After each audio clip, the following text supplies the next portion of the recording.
पूर्व टॉपिक के अंतर्गत हमने अध्ययन किया भारतीय बैंकिंग नियमन अधिनियम 1949 की प्रमुख विशेषताएं। आज हमारे अध्ययन का विषय है भारतीय बैंकिंग नियमन अधिनियम 1949 के मुख्य प्रावधान, main provisions of the Indian banking regulation act 1949।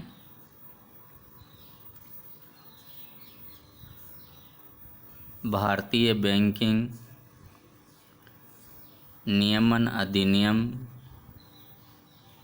1949 के मुख्य प्रावधान इस प्रकार से है। बैंकिंग व्यवसाय। इस अधिनियम की धारा 5(ब) के अनुसार बैंकिंग व्यवसाय से आशय ऋण देने या विनियोग के लिए जनता से जमाएं स्वीकार करना है, जिन्हें उनके मांगने पर वापस लौटाया जा सके। अर्थात बैंकिंग व्यवसाय से आशय जनता से जमाएं स्वीकार करना और ऋण या उधार उपलब्ध करवाना है। Banking company. अधिनियम की धारा 5(c) के अनुसार बैंकिंग कंपनी वह कंपनी है जो भारत में बैंकिंग व्यवसाय करें। इस अधिनियम की धारा 7 के अनुसार भारत में बैंकिंग व्यवसाय के अलावा अन्य कार्य करने वाली कंपनियां अपने नाम के साथ बैंक, बैंकर या बैंकिंग शब्द का उपयोग नहीं कर सकती है। अर्थात केवल बैंकिंग से संबंधित व्यवसाय करने वाली कंपनियां ही अपने नाम के साथ बैंक, बैंकर या बैंकिंग शब्द का उपयोग कर सकती है। बैंकिंग कार्य। भारतीय बैंकिंग नियमन अधिनियम की धारा 6 के अनुसार बैंकों के कार्य इस प्रकार है। जनता को ऋण या उधार उपलब्ध करवाना, ग्राहकों को अधिविकर्ष की सुविधा एवं अग्रिम उपलब्ध करवाना, विनिमय बिलों का भुनाना एवं बिलों का क्रय विक्रय करना, जनता से जमाएं स्वीकार करना, साख पत्रों का निर्गमन करना और ग्राहकों की बहुमूल्य वस्तुओं को सुरक्षा की दृष्टि से जमा करना और उनके द्वारा मांगे जाने पर वापस उपलब्ध करवाना। अधिनियम की धारा 8 व 9 के अनुसार माल का क्रय विक्रय एवं व्यापारिक कार्यों के लिए सहायक कंपनी की स्थापना तथा व्यापार की स्थापना बैंकों के लिए वर्जित अर्थात प्रतिबंधित कार्य है। अर्थात कोई भी बैंक व्यापारिक कार्यों का संचालन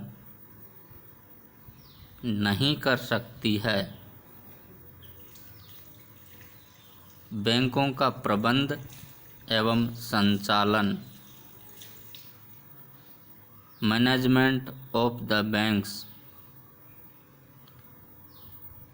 भारतीय बैंकिंग नियमन अधिनियम की धारा 10 में बैंकों के प्रबंध एवं संचालन से संबंधित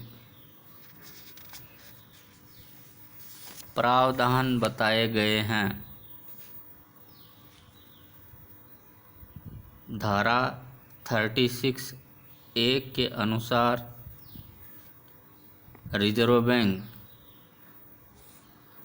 सार्वजनिक हित में किसी भी बैंक के उच्चाधिकारी को हटा सकता है तथा धारा 36(b) के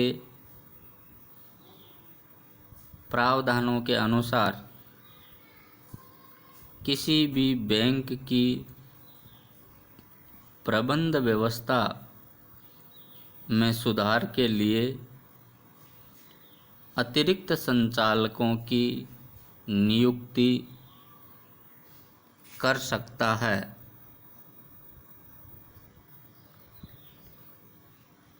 एक ऐसा व्यक्ति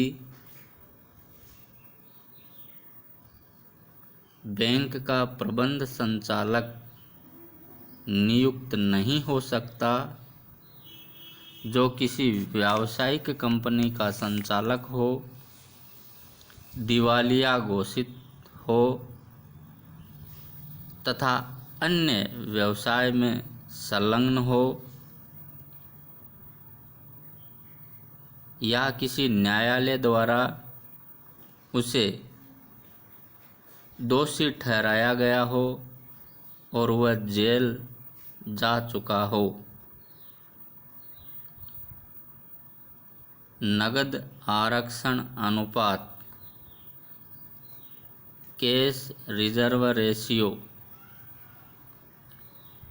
प्रत्येक अनुसूचित बैंक को अपनी जमाओं का एक निश्चित प्रतिशत रिजर्व बैंक ऑफ इंडिया के पास नगद कोषों के रूप में रखना होता है। यह नगद आरक्षण अनुपात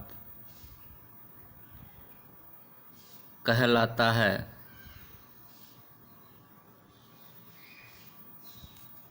रिजर्व बैंक ऑफ इंडिया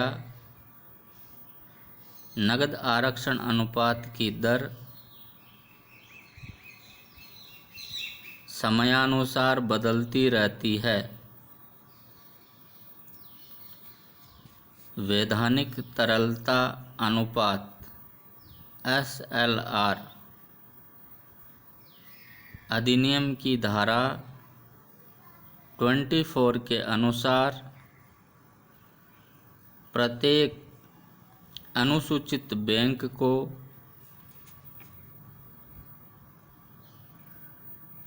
अपनी कुल जमाओं का एक निश्चित प्रतिशत जो RBI द्वारा निर्धारित होता है स्वयं के पास तरल कोषों के रूप में रखना होता है, जिसे वैधानिक तरलता अनुपात कहते हैं। बैंकों की पूंजी एवं संचय कोष बैंकिंग नियमन अधिनियम की धारा 11 में बैंकों के लिए न्यूनतम पूंजी एवं संचय कोष संबंधी प्रावधान किए गए हैं। सामान्यतः एक बैंक की न्यूनतम प्रदत्त पूंजी एवं संचय कोष का योग 5 लाख रुपए होना चाहिए। बैंकिंग लाइसेंस भारतीय बैंकिंग नियमन अधिनियम 1949 की धारा 22 के अनुसार भारत में रिजर्व बैंक ऑफ इंडिया से लाइसेंस प्राप्त करके ही कोई कंपनी बैंकिंग व्यवसाय कर सकती है। इस प्रकार आज हमने अध्ययन किया भारतीय बैंकिंग नियमन अधिनियम 1949 के मुख्य प्रावधान कौन कौन से हैं।